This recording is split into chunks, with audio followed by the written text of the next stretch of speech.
Item ಯಾವುದೇ ಇರಲಿ try ಮಾಡಿ ಆಚಿ ಚಿಕನ್ ಮಸಾಲಾ. ಆಚಿ ಚಿಕನ್ ಮಸಾಲಾ. ಕಾಂಗ್ರೆಸ್ ನಲ್ಲಿ ಕುರ್ಚಿಯ ಜಟಾಪಟಿ ಒಂದ್ ಕಡೆ ಆದ್ರೆ ಮತ್ತೊಂದ್ ಕಡೆ ಬಿಜೆಪಿಯಲ್ಲಿ ರಾಜ್ಯಾಧ್ಯಕ್ಷರ ಆಯ್ಕೆ ವಿಚಾರ ಕೂಡ ಸಾಕಷ್ಟು ಚರ್ಚೆ ಆಗ್ತಾ ಇದೆ. ಪಂಚ ರಾಜ್ಯಗಳ ಚುನಾವಣೆ ನಂತರ ಕರ್ನಾಟಕದತ್ತ ಕೇಂದ್ರ ಬಿಜೆಪಿಯ ಚಿತ್ತ ನೆಟ್ಟಿದೆ.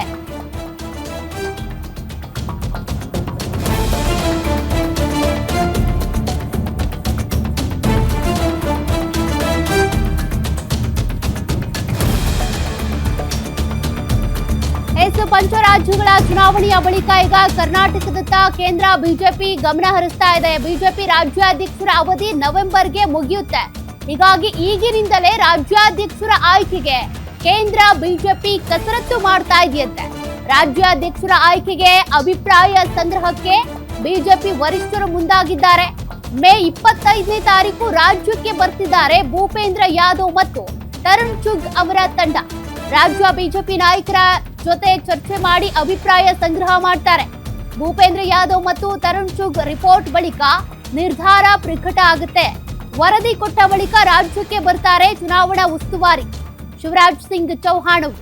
ಇನ್ನು ಕರ್ನಾಟಕದಲ್ಲಿ ಮತ್ತೆ ಅಧಿಕಾರ ಹಿಡಿಯೋದಕ್ಕೆ ಕೇಂದ್ರ ಬಿಜೆಪಿ ಪಣ ತೊಡ್ತಾ ಇದೆ. ಹೊಸಬ್ರನ್ನ ಆರಿಸಬೇಕಾ ಅಥವಾ ವಿಜಯೇಂದ್ರ ಅವರನ್ನೇ ಕಂಟಿನ್ಯೂ ಮಾಡಬೇಕಾ ಅನ್ನೋದ್ರ ಬಗ್ಗೆ ಚರ್ಚೆ ಆಗ್ತಾ ಇದೆ. ಮೊದಲಿನಿಂದಾನೂ ಕೂಡ ವಿಜಯೇಂದ್ರ ಅವರು ಏನು ಬಿಜೆಪಿ ರಾಜ್ಯಾಧ್ಯಕ್ಷರಾದ್ರು ಆರಾಮಾಗಿ ಆಯ್ಕೆ ಆಗಿದ್ದಲ್ಲ. ಅದು ಬಿಜೆಪಿ ರಾಜ್ಯಾಧ್ಯಕ್ಷರನ್ನ ಆಯ್ಕೆ ಮಾಡೋದಕ್ಕೆ ಅಂತ ತಿಂಗಳಾನ್ಗಟ್ಲೆ 3 ತಿಂಗಳವರೆಗೂ ಸಮಯ ತೆಗೆದುಕೊಂಡಿದ್ರು. ಈಗಲೂ ಕೂಡ ಅವರ ವಿರುದ್ಧ ವಿರೋಧ ಇದ್ದೇ ಇದೆ.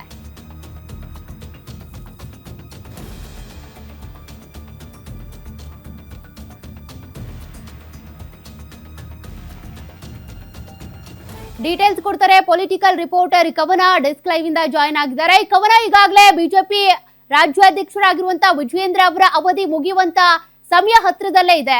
ರಾಜ್ಯಾಧ್ಯಕ್ಷರಾಗಿ ವಿಜಯೇಂದ್ರ ಅವರೇ ಕಂಟಿನ್ಯೂ ಆಗಬಹುದಾ? ಅದ್ರ ಬಗ್ಗೆ ಎಷ್ಟು ಸಾಧ್ಯತೆಗಳಿದೆ? ಮತ್ತೊಂದ್ ಕಡೆ ಹೊಸಬ್ರನ್ನ ಆಯ್ಕೆ ಮಾಡಬೇಕು ಅಂದ್ರೂ ಕೂಡ ಯಾರ ಹೆಸರುಗಳು ಚಾಲ್ತಿಯಲ್ಲಿದ್ದಾವೆ?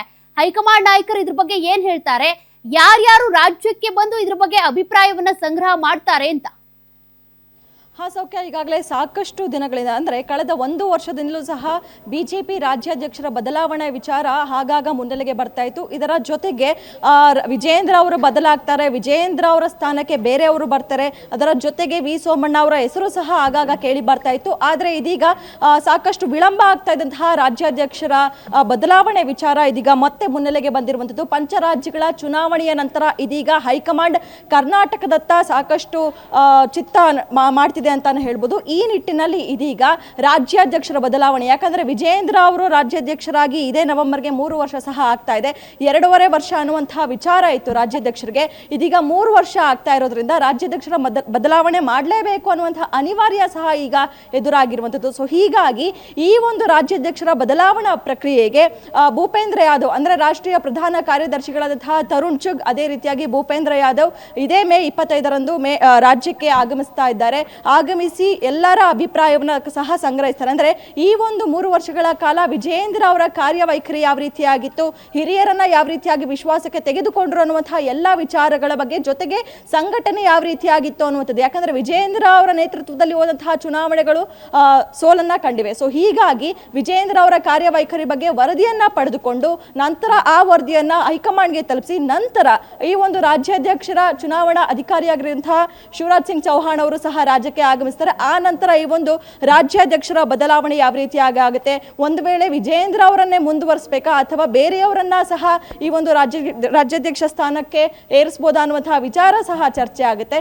ಜೊತೆಗೆ ಇದೀಗ ಕೇಂದ್ರ ಸಂಪುಟದಲ್ಲಿ ಸ್ವಲ್ಪ ಸರ್ಜರಿ ಮಾಡುವಂತಹ ವಿಚಾರ ಸಹ ಇದೀಗ ಕೇಳಿ ಬರ್ತಾ ಇರುವಂಥದ್ದು. ಇದರಲ್ಲಿ ಶೋಭಾ ಕರಂದ್ಲಾಜೆ ಹಾಗೂ ವಿ ಸೋಮಣ್ಣ ಅವ್ರಿಗೆ ಕೋಕ್ ಕೊಡುವಂತಹ ಸಾಧ್ಯತೆ ಇದೆ. ಈಗಾಗಲೇ ಆಗಾಗ ಅನ್ನುವಂಥದ್ಗಿಂತ ಸಾಕಷ್ಟು ಬಾರಿ ವಿ ಸೋಮಣ್ಣ ಅವರ ಹೆಸರು ರಾಜ್ಯಾಧ್ಯಕ್ಷ ಸ್ಥಾನಕ್ಕೆ ಕೇಳಿ ಬರ್ತಾ ಇತ್ತು. ರಾಜ್ಯಾಧ್ಯಕ್ಷ ಸ್ಥಾನಕ್ಕೆ ನಾನು ಸಹ ಆಕಾಂಕ್ಷಿ ಅನ್ನುವಂತಹ ಆಸೆಯನ್ನು ಆಗಾಗ ವಿ ಸೋಮಣ್ಣ ಅವರು ಸಹ ಬಿಚ್ಚಿಡ್ತಾ ಇದ್ರು ಮಾಧ್ಯಮಗಳ ಎದುರು. ಸೊ ಹೀಗಾಗಿ ಎಲ್ಲೋ ಒಂದ್ ಕಡೆ ರಾಜ್ಯಾಧ್ಯಕ್ಷರ ಬದಲಾವಣೆ ಹೊತ್ತಲ್ಲೇ ಇದೀಗ ಕೇಂದ್ರದಲ್ಲಿ ಸಚಿವ ಸಂಪುಟ ಸಹ ಸರ್ಜರಿ ಆಗ್ತಾ ಇರೋದ್ರಿಂದ ಎಲ್ಲೋ ಒಂದ್ ಕಡೆ ವಿ ಸೋಮಣ್ಣ ಅಥವಾ ಶೋಭಾ ಕರಂದ್ಲಾಜೆ ಅವರು ರಾಜ್ಯದಲ್ಲಿ ಅಧ್ಯಕ್ಷರಾಗ್ತಾರೆ ಅನ್ನುವಂತಹ ವಿಚಾರ ಸಹ ಇದೀಗ ಬಿಜೆಪಿ ವಲಯದಲ್ಲಿ ಕೇಳಿ ಬರ್ತಾ ಇರುವಂತದ್ದು. ಸೌಖ್ಯ. ಓಕೆ, ಥ್ಯಾಂಕ್ ಯು ಕವನ ಡೀಟೇಲ್ಸ್ಗೆ.